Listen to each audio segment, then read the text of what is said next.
Bonjour Sam. Salut. Est-ce que tu peux te présenter s'il te plaît? Ouais, bien sûr, donc moi c'est Sam, j'ai 26 ans, ça fait un peu plus d'1 an que je travaille pour Ciné Facile. J'ai voyagé en Australie, en Nouvelle-Zélande et en Asie. Et puis voilà. D'accord. Donc d'après toi, quelle est la meilleure saison pour partir voyager en Nouvelle-Zélande? Donc moi ce que je vous conseille c'est de partir sur le printemps, parce qu'en hiver il peut faire très froid, il y a beaucoup de risques de pluie sur l'île du Nord. En été les prix sont très chers, alors que si vous partez au printemps vous êtes dans l'entre-deux et du coup vous pouvez bénéficier de tarifs plutôt intéressants et avoir des températures plutôt douces, donc c'est plutôt agréable. Et combien de temps à l'avance penses-tu qu'il faut prévoir son trip? Moi je vous conseille de le faire le plus tôt possible. Une fois que vous avez vos dates ou une idée de la période, commencez à demander des devis, à faire les démarches pour réserver, parce que plus vous allez attendre la dernière minute, plus les prix peuvent augmenter, les disponibilités, il n'y en aura peut-être plus. Donc vraiment une fois que vous savez, Faites le nécessaire. Du coup, par rapport à ce que tu dis, j'imagine que c'est pas moins cher de booker à la dernière minute.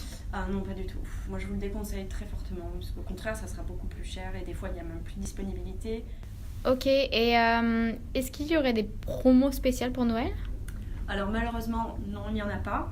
Je me suis rendu compte que du fait que ce soit les grandes vacances, c'est un peu comme nos grandes vacances d'été à nous.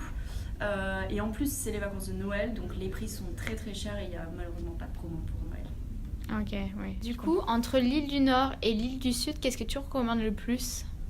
Alors il y a beaucoup de gens qui préfèrent l'île du Sud, elle est reconnue pour être plus belle. Moi j'aime vraiment les deux îles, je vous conseille si vous en avez la possibilité de faire les deux parce qu'il y a énormément de choses qui valent le coup sur l'île du Nord aussi. Donc vraiment essayez de voir les deux îles, c'est le top. Et peux-tu nous détailler un petit peu les solutions qu'il existe pour se déplacer et pour voyager en Nouvelle-Zélande? Bien sûr, donc en Nouvelle-Zélande, on va avoir plusieurs types de voyages possibles. Soit vous pouvez louer un van, un camping-car ou une voiture suivant votre budget. Sinon, vous avez la possibilité aussi de faire un voyage en bus. Donc soit ça sera un voyage vraiment guidé avec le même groupe pendant toute la durée du voyage, des activités, des auberges inclus. Ou sinon, vous pouvez aussi prendre un pass bus qui s'appelle le pass Hop on Hop Off, qui vous permet de vous arrêter où vous voulez, quand vous voulez, rester le nombre de jours que vous voulez et organiser un petit peu votre voyage vous-même. Parfait. Et toi, personnellement, c'était quoi ton gros coup de cœur en Nouvelle-Zélande? Donc moi, mon gros coup de cœur en Nouvelle-Zélande, c'était sur l'île du Nord, la randonnée du Tongariro. Je trouvais ça absolument magnifique, c'était une très très grosse rando d'à peu près 20 km. Ça prend toute la journée. Vous arrivez à côté du sommet du volcan qui a servi dans le film Le Seigneur des Anneaux. Ce sont des paysages qui sont absolument incroyables et c'est ce que moi j'ai préféré faire en Nouvelle-Zélande. Ok, top. Ça donne envie, hein? Ouais. Sérieusement, toutes les randonnées sont aussi longues en Nouvelle-Zélande? Non, pas du tout. Il en existe pour tous les niveaux. Tu as des randonnées qui durent 30 minutes, 1 heure. Après, il y en a pour 2-3 jours par exemple. Donc voilà, c'est vraiment pour tous les goûts et les couleurs et les niveaux de chacun. Faut être bien chaussé, hein?